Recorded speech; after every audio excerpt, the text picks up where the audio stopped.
Hey, I'm Jason Champion, the Director of Member Experience, and today we're in Laurel, Mississippi at Dixie Electric Power Association.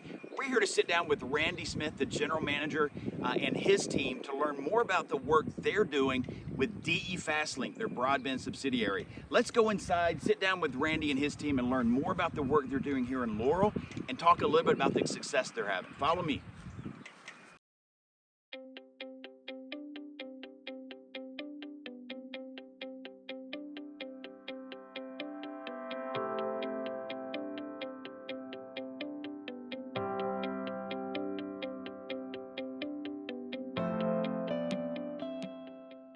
We are here in Laurel, Mississippi at Dixie EPA, sitting down with the folks at Dixie to talk about DE Fastlink. They've hit some pretty big milestones recently, so let's talk about some of those milestones. Guys, welcome to NRTC Illuminate. Thank you. Thanks for sitting down with us. Thanks for spending a few minutes with us. So, Randy, let's start with you. Talk about DE Fastlink, how it got started, what were those early conversations like, when did that all get started, because it's fairly new, right? Sure. So we started thinking about it in probably 2018 was the point in time where broadband got brought up in the from a statewide perspective with co-ops. Hadn't thought about it at all until then, and so we did an initial feasibility study along with other co-ops in the state. Looked like it might work, but it's something we were going to keep an eye on. Well, at that time, we couldn't do broadband in the state. So we started working on legislation to allow co-ops to provide broadband service. And so that passed in 2019. In the process, I basically kept our board up to speed on what was going on in the state, where other co-ops were. Some co-ops jumped in January of 2019 as soon as the bill passed and was signed. They jumped in, 4 or 5 co-ops jumped in and built their company, built a subsidiary, and started going. We were a little bit more reserved. We did a survey of our membership along with a couple of other co-ops. That turned out positive. We did a second feasibility study with NRTC and went on from there. Of course, then COVID hit. And while our board decided in May to proceed with the project kind of based on how the RDOF project came out. Okay. Well, at the same time, our legislature was considering how to spend the CARES Act money, and one of the things that came up was broadband projects throughout the state for co-ops who would be interested in doing that. Mm-hmm. So we had to fast track our process to take that into consideration, put together a project, talked with folks at NRTC at that point to put a project together. When was this approximately? So this was June, end of May, June of 2020. Right in the middle of a pandemic. Right. Awesome. In the middle of which was the reason for the CARES Act money. Yep. So the legislature passed the bill at the end of June, and then the governor allowed it to go into law. Our projects were due, July the 14th, somewhere right around there. Yeah. So much for the conservative approach. Yeah. So we went from the conservative speed and everything to 0 to 100 miles an hour just straight out the gate. Yeah. And the whole wind-blown effect and everything. July the 28th, we found out our projects were approved, and we started forming DE Fastlink. I mean, we had to come up with a name. Yeah. And so. What was that? Was that a tough process? Is it like naming a baby? Like it's a big deal? Well, it wasn't going to be, but but there were other things going on in the country at the time that we decided that Dixie may not be the best name. That's fair. Yeah. On the front end of it. So, but we wanted to tie it together also. So, sure. So we went through that process. August, we formed DE Fastlink. In the meantime, we had worked with you guys to start ordering material. We picked out the project area. We were ordering material, ordering head-in buildings, and trying to put contracts together with contractors and vendors, and talking with NRTC, our billing company, and trying to put everything together to be able to have service provided by December. Because at that time, the CARES Act money all had to be spent by the end of the year of 2020. And we're in August right now. Yeah, and so. Oh boy. And and so we didn't have anything done in August except some stuff ordered. So we went on through, got material ordered. The head-end building was delivered like the second week of October.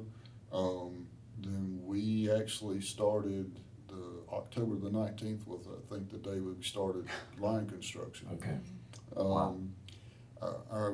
Our annual meeting, which was when our membership had to approve us going into broadband, was not until, I think, was it October the 23rd or somewhere around there. 24th, I think. But 24th. so we had to do. We kind of got the cart before the horse in that regard, but Had to. a necessary evil. Only option. So December the 7th, we connected the first member, customer. End of the year, we had about 110 or so people connected and about 150 miles of fiber, give or take a little bit. Okay. Installed. By the end of 2020. Yeah. A little over 100 customers. Yeah. Okay. And then, of course, at the end of the year, they came back and said, well, you've got another year to spend the CARES Act. Of course. Right. Now you tell me. Right.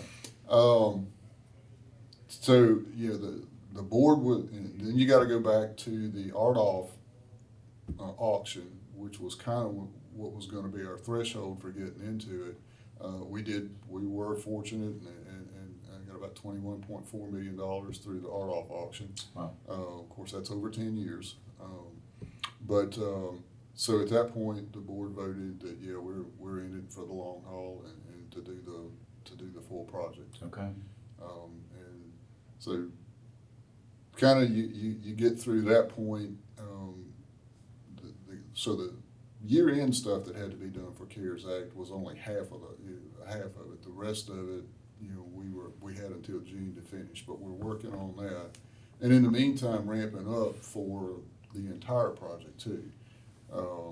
Since they voted in December to go forward, we had to, we kind of had things out there on a tentative basis, placeholders in most of the vendors' production lines, but at the same time, it's like, okay, now we got to pull the trigger. Yeah. And so we pull the trigger, and so really construction from the whole project perspective really didn't get started until June. Okay.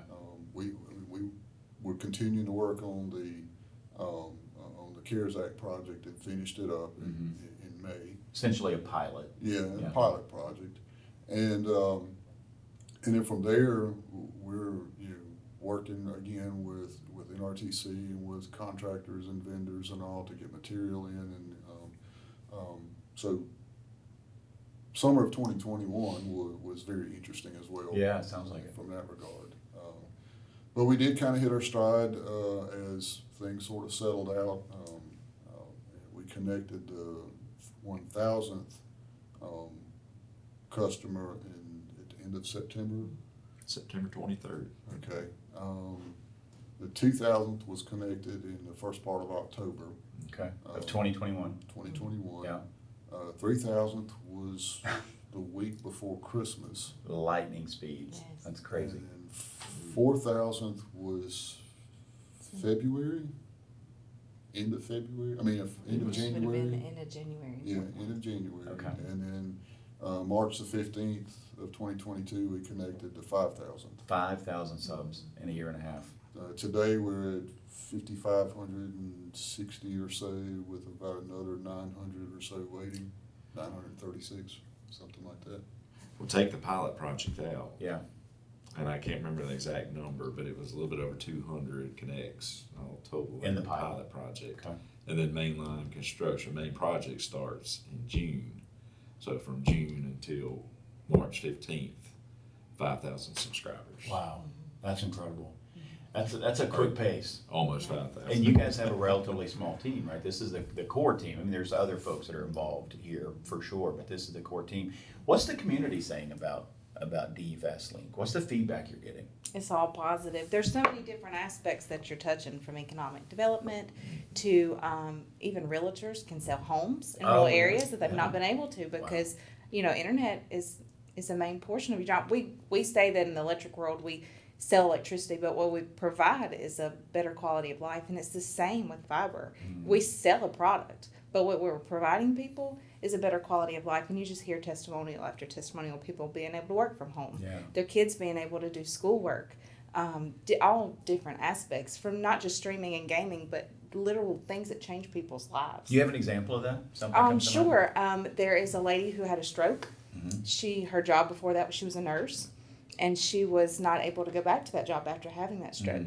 But because she has fiber internet now, she can do telemedicine from her home and still keep employment. Yeah. So it's different things like that. What would that chapter look like outside of high-speed internet? Right. Outside of DE Fastlink? Absolutely, she would not have had those opportunities. Yeah. People finishing their degrees online in the middle of COVID. Having people being able to still stay in school, finish those degrees. Kids being able to do homework, schoolwork. Just interaction in general with just other people, whether, we all were forced to shelter in place, and you had those different tools that allowed you to see people, to feel a connection when you couldn't physically connect. Yeah, that's great. Well, you go back to the pilot project and the area that we chose to do it, which is southeast Jones County, very remote. To drive to the high school, they're about 25 miles from Ovett to the high school that they attend out here. There were, during the COVID, they were tasked with, doing homework remotely, and so they didn't have that. So that was the primary reason we chose that area. Size of the project also impacted it a little bit, but now, that whole area is able to, if they were this past summer, had to go back for a while, or in this past school year, go back to working or going to school from home. And that whole area down there was able to do that. Amanda's talked with 2 or 3 people. Matter of fact, the 5,000th, we talked to them when we connected them, and this is saving them $400 a month. Yeah. Between internet packages and TV packages and whatever else they were having. Cell phone booster at their house. Oh, wow. What a difference that makes. Yes. Another guy that we talked to works from home. We connected him in early February, and he tries to work from home, and he's in the IT world. So he was having to rent an office in town. So between renting space, gas going back and forth, and all of those things, plus all of the services at the home, he's saving like $600 a month. Wow. And he can do his laundry between Zoom meetings. Sure. Yeah. So we've got all those stories, and she's got a lot more. Yeah. But there's just a number of people who continuously tell us how much they appreciate the service and what it's doing for them. Yeah. Jim, if you were going to give or offer another co-op advice on starting their broadband project, what would you say? They're thinking about it, or maybe they said, we're going to do it. What's the thing that you would love to tell them? Well, cooperatives generally operate, from a personnel standpoint, fairly lean with regards to staffing. You don't have a lot of specialization. I mean, there is some, but particularly in the IT world. The first thing I would say is the network administration uses all the same networking theory and technology that you're accustomed to. There's a different flavor to it. There's a different application, but generally it's the same. So if you've got a solid resource in your IT department that understands networking theory, you're on real good footing for a successful implementation. I would also add that we were extremely fortunate as DE Fastlink to bring in a central office person and also to bring in a really strong fiber technician. They were able to refine some of our plans based on their experience. Oh, good. But they were able to confirm an awful lot of what we were planning and designing. And so having those skills, I admit I was a little concerned that, we're in a rural state. A lot of times the area's biggest export are educated children. And so I was concerned that we might not have a lot of success identifying resources that would be able to adapt and fulfill the aggressive schedule that we've got to roll this out. And very pleased to say that we do have outstanding resources. So, Yeah, no, that's great. That's great. Jeremy, question for you. So, if you could go back and tell yourself something at the beginning of this project, you get in the DeLorean, right? Back to the Future, the greatest movie ever made. Everybody knows that. It's not up for debate, Jim. Don't even try. You get in the DeLorean, you go back in time, you tell yourself something. What's the advice you would give Jeremy a year and a half ago? Don't do it. That's fair, right? That's honest. We can cut that out, but we're not going to. Right. Oh man, that is a tough one because yes, it's been difficult, because this is a massive undertaking, but all of the parts and pieces have kind of found their way in order the way that it needed to go, so we've been blessed there. The accounting department might disagree. Well, they're not in here, so you guys they might disagree. fire away. But to go back and tell myself something on it, really, as far as, kind of managing the project, I don't know if I can tell myself anything like that, but I would tell myself that, it's going to be okay. It's going to be okay. This is, they're there now. We're going It's to get gonna be through fun. it. And, It's worth it in the end. Can't, yes, well, It's worth wait to see what happens. Sure. Yeah, you're going to be surprised to see what happens. Yeah. Give myself that kind of Pep talk. pep talk. Sure. Look forward to the future. Yeah, that's great. But I would like to go back to what Jim said as far as advice for the other co-ops. I kind of wanted to add on that because Yeah, please. Everything that he covered would be stuff that I would say. But I also would add to that if a co-op's looking to get into this, the co-op, the personnel within the co-op, everybody needs to be on board. It takes the whole team. Takes a village. It does, and of course you've got to have those key personnel, and there's some hires that are going to have to be made and need to be hired earlier rather than later. But getting that buy-in, that participation from the entire co-op, just everybody, being on board, being part of the team. Yeah, that's great. That's great. Let's come and throw this out to the room. If you're going to put up a road sign to help a new broadband provider navigate this thing, or to warn them or challenge them or whatever, what road sign would you put up to that broadband or that co-op that's considering getting into broadband, or that co-op who's made the decision to go to broadband? What's the road sign? Yield, proceed with caution, no trespassing. Trespassers would be shot on sight.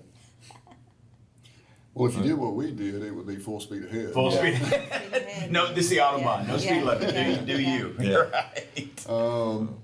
But yeah, proceed with caution's probably a better approach. Okay. Um, Because you guys started with some caution, but then when you got the green light, you also got the green flag, and it was time to go. And, Right. and then it was just out of the gate. Yeah. Yeah. So you probably, so I'll go back to a panel that I was on at Tech Advantage with Tom Whitaker. And beforehand, he was talking about, before our panel, he was talking about all the things you need to do to line the project up and things to consider and all that.